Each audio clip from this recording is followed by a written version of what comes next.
Well, hello. Day 22. I should just keep track of the dates and then I'll know everything. A lot of weird reflections going on here. Anyways, I have been perusing patterns like we're all want to do. If we knit, this is what we do. And I actually get a free magazine from through our library, and it's a British magazine, and they had a striped sweater on there that really intrigued me.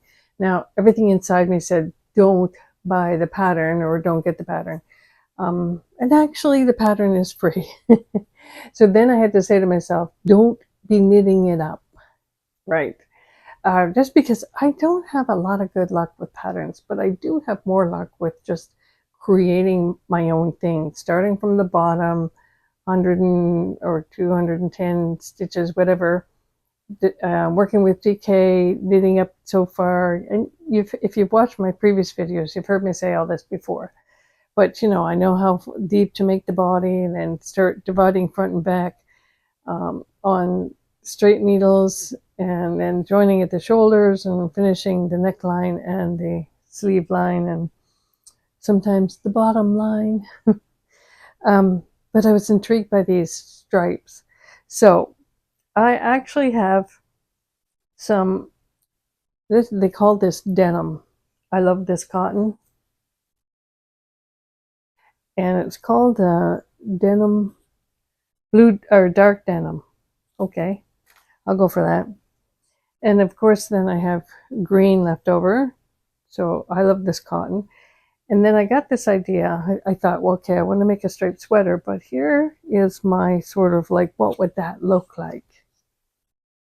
So I wound around some strands of the green sage and then the dark denim, and I thought, it's going to work. So I cast on my stitches, and I've started knitting that. I just started it last evening. But to be fair, I also have 3 other balls of wool, and I was thinking about yarn that I actually have in my stash, and I have 2 balls of this, but not enough to make a full sweater. And the same thing for here. Actually, I just have this 1 ball, not enough to make a full sweater. And these are all very light DK. And then this, and they're all merino. So they're all from the same family. So I thought, what if I made a striped sweater with those? And that one I cast on last evening, and it's actually getting a little more progress than the green and blue one. So I'm into stripes, which then I had to remind myself how to join your yarns so that you don't have how to do jogless joining. And at first I didn't quite remember how to do it, but now I'm getting more of the hang of it. So there's a lot of different ways to do it, and probably one of the easiest ways that I have seen is you do 2 strands with your old and new color. You knit all the way around. When you get back to that, you slip the new color, you knit the old, and then you pass the new color over.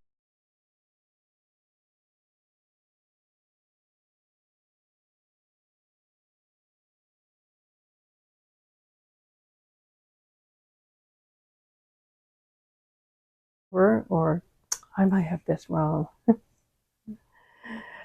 There's a lot of videos out there on how to do jogless knitting and joining, and I would just say watch them, because I'm not an expert. And that's the thing, I'm coming to you as still as a beginner knitter, because I'm still learning a lot of things. I'm still training myself on how to do stuff. And one of the things that I did remember that I could do, remembered it late, is that I can carry my yarn across, weave it in as I'm knitting, so that I won't have a lot of ends to knit. So as I go along in this, and I knit with jogless join and weaving my ends in as I go, I will show you that work once it gets bigger because it'll be a little more obvious to see. So I have done striped tops before and they have their flaws, but people don't necessarily know where those flaws are.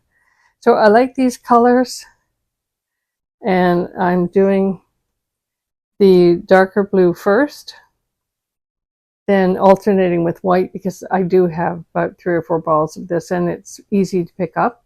And that's the thing, you know, for me to go into the wool shop and say, can you match this up? Might not be as easy as just matching up a white merino. So, and then I have my lighter blue. Let me just show you those for contrast again. So do this one, then white, then this blue, then white again, because I have more of the white. And that's it. So you might wonder, okay, what's happening with the other white top that you were doing? I might abandon it. So 30 days knitting just means that I am knitting every day and I'm sharing that with you so that you can, you know, maybe revel in the fact that we all make the same mistakes or that we all have the same challenges and we all have the same victories. Yay, you know, the places where we say, oh, I love that piece. That worked. Like my pink bubblegum top and a couple tops previous to it. I love them. I wear them. And I think I'm going to get a lot of wear out of these. I really love the stripe effect. And this one, the green and blue, I think it's going to be a real fresh look. So that's just one way, putting them on a card to wind a few strands. You don't have to do as many as I did, but winding a few strands just to see if your colors are going to go well together. So it's a good way to use up your stash. And I would suggest solid colors. These are all solid colors. It's harder to do that with a variegated yarn, although I might try that sometime. And I think if you did that, you would have to have a solid color in between the variegated yarn. So that's where I'm at today. That's video number 22. Who knows what tomorrow might bring. Anyways, I wish you well. I wish you great success in your knitting endeavors. And I'll just switch glasses here. This means that I can now see everything, right? Perfect. I'm never going to get over this. This is perfect. All right. Cheers.